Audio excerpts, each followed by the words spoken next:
আমি যেভাবে বানিয়েছি সেম ওয়েতে বানাতে হবে, সেটা অন্যরকম একটা মজা হয়েছে। সো আমার আজকের রেসিপি হচ্ছে বিফ সমোসা। গরু মাংসগুলোকে সিদ্ধ করব, এই জন্য দিচ্ছি হলুদ 1 চা চামচ, ধনিয়া 1 চা চামচ, জিরা হাফ চা চামচ, দারচিনি পাউডার হাফ চা চামচ, এলাচি দিব 4-5টা, আমি একটু ক্রাশ করে দিব, লবণ 2 চা চামচ, ঝালমরিচ 2 চা চামচ, আদা 2 টেবিল চামচ, রসুন 2 টেবিল চামচ, তেজপাতা 2টা। এবার ভালো করে সব উপকরণ মিশিয়ে নিব। মাংসের মধ্যে যদি চর্বিযুক্ত মাংস থাকে তাহলে তেল দিতে হবে না, না থাকলে অল্প একটু তেল দিয়ে দিলে হবে। আমি অল্প একটু তেল দিয়ে দিয়েছি। এখন ঢেকে রাখবো কিছুক্ষণের জন্য। চুলাটা মিডিয়াম এন্ড লো এর মাঝামাঝি আছে। পেঁয়াজ দেই নেই তাই অত পানি বের হবে না। সো মাংস থেকে যে পানিটা বের হবে ওই পানিটা দিয়ে প্রথমে সিদ্ধ করব। এই যে অনেকখানি পানি বের হয়ে গেছে, এই পানিটা দিয়ে মাংসটা সিদ্ধ হবে। তারপরে পানি দিব, কখন দিব আমি জানিয়ে দিব। চুলাটা কমানো ছিল তাই এক্সট্রা পানি দিতে হয় নাই। আর পানি শুকিয়ে গেছে আর পাশাপাশি সিদ্ধ হয়ে গেছে। এখন আমি এগুলাকে ঝুরা ঝুরা করে নিব এরকম চামিচ দিয়ে। ঠান্ডা হয়ে গেলে হাত দিয়েও করে নিতে পারেন। আমি গরম গরম করছি, গরম অবস্থায় একটু নরম থাকে সেজন্য।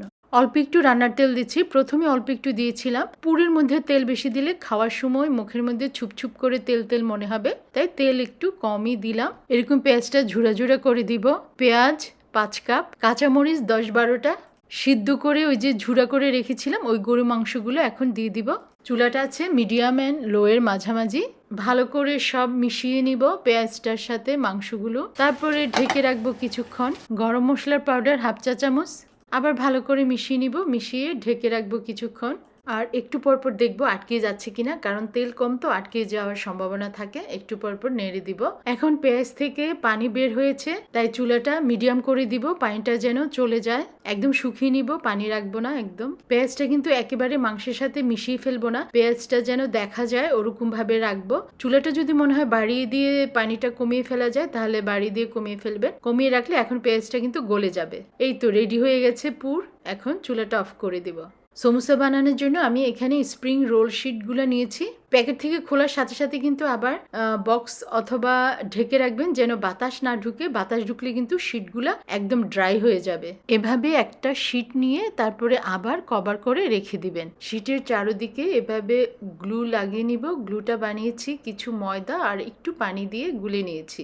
শিটটাকে প্রথমে একটা ভাঁজ দিয়েছি এরকম করে, তারপরে আরেকটা ভাঁজ ঠিক এভাবে আমি যেভাবে দিচ্ছি ঠিক এভাবেই করবেন। একটু সামনের দিকে থাকবে ভাঁজের, তারপর ওই যে কর্নারটাতে ধরে তারপরে আরেকটা ভাঁজ দিবেন যেন কর্নারটা ভাঁজের ভিতরে চলে যায়। তারপর ঠিক এভাবে করে পুরটা ভিতরে দিবেন। এভাবে খুলে দেখবেন যেখানে দেখা যাচ্ছে না কিছু ছিদ্র, ওখানেই পুরটা দিয়ে দিবেন। এভাবে পুরটা দিয়ে দিব। উপরের অংশে ভালো করে গ্লু লাগিয়ে নিব। তারপরে উপরের অংশটা এভাবে ফোল্ড করে নিব। তারপরে এই কর্নারটা তো একটু গ্লু লাগিয়ে তারপরে এভাবে করে হয়ে গেল সুন্দর সমোসা।